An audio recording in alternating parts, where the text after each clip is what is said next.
welcome to Modelling Misadventures, and today we're back on with the Routemaster bus, and a number of stages to do today, but they're all going to involve working on the driver's cab, and this looks fantastic, doesn't it? So that's going to be sitting at the front of the bus next to the engine, but we've got work to do on the interior, the seat, steering wheel, steering mechanism, various other bits and pieces. So great build coming up. Let's get started. And we're going to start with the floor of the driver's cab and the handbrake, which looked to have been a massive lever to the left of the driver's seat. So this looks fairly straightforward. So there are the parts for the floor. You see this is a little side panel with some nice little signage on the side. And this is the floor. And again, it's made of metal. That is really heavy. The weight of this model is going up and up and up. And that is obviously the handbrake. So that is all there is to stage 35. We've got the floor and the sidewall of the cab, the handbrake and the engine shut-off. And here is a little tiny electrical dip switch that is obviously going to turn something on or off. So I think this is going to need a bit of weathering, but I'm not going to do that until much later on when I can see what else has gone in. So that was a nice easy stage. Now I did wonder about the colour, brown, but if you have a look at this picture, you can see that the interior of some Routemasters was this brown colour, including the handbrake. So it does look to be accurate. So that's stage 35. Now we're on to stage 36, and there's a mistake here because this description, the floor of the driver's cab and the handbrake, was actually the previous stage, stage 35. And what we're going to be doing in here is looks like the steering wheel and steering column. So there it is, the parts for the steering column. Again, a nice steering wheel made of metal. And looks like some cog mechanisms to turn the front wheels.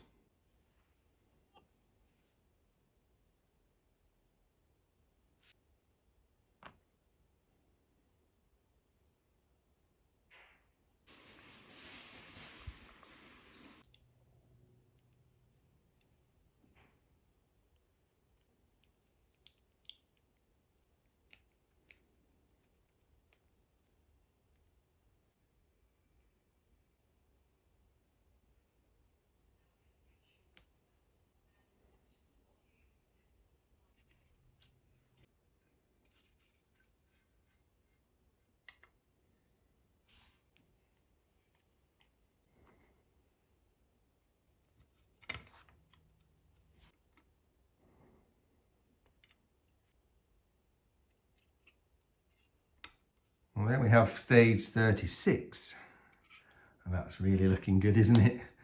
I like that. Look at that. The wheel turns, and underneath, when you turn the wheel, there you go, it's working perfectly. Right, stage 37, the brake pedal and accelerator, and this brake pedal is actually attached to a wire that will actually activate the brake lights. So that looks like it's going to be good fun. Very funny part of the instructions here where it actually tells you to do a job, and then when you do the next job it tells you to undo what you've just done to make the second job easier. Crazy. So another fairly small stage here, just a few small parts and a wire. Now this is stage 37 complete, and we've added the brake pedal and the accelerator. And you can see here, you can press the brake pedal. But if you look underneath, it's actually really fiddly to fit this brake pedal. There's a little spring here. And I think if there was ever a case for a part to be made of metal, it was this brake pedal. I didn't really think it was good enough to be made of plastic because it's too flexible and the spring is too strong, and so when I'm pressing the brake pedal it's not really moving terribly well on the hinge. Now it does work, and you can see that little reed switch there, which is going to be pressed when you press the brake pedal, and that's going to activate the brake light. So I've got it working, but this was crying out for a properly engineered metal brake pedal. I think that's the first time I've had a criticism of this kit. But anyway, I hope it will work. That's stage 37 complete.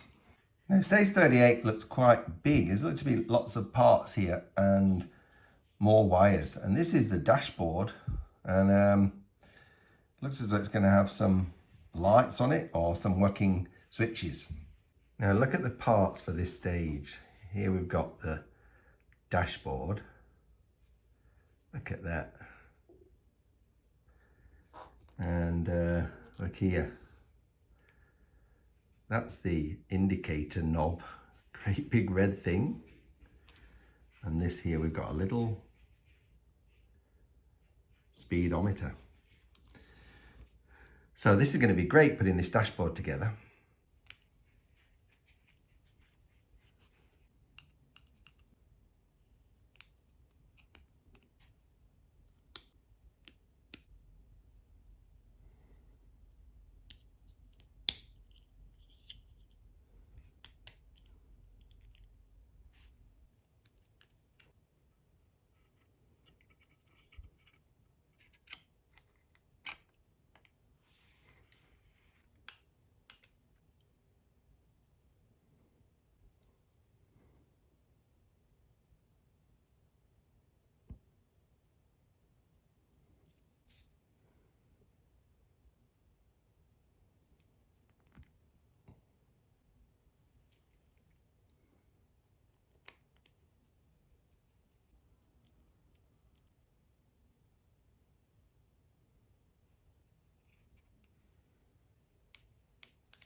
Well, there's stage 38, and that's looking beautiful.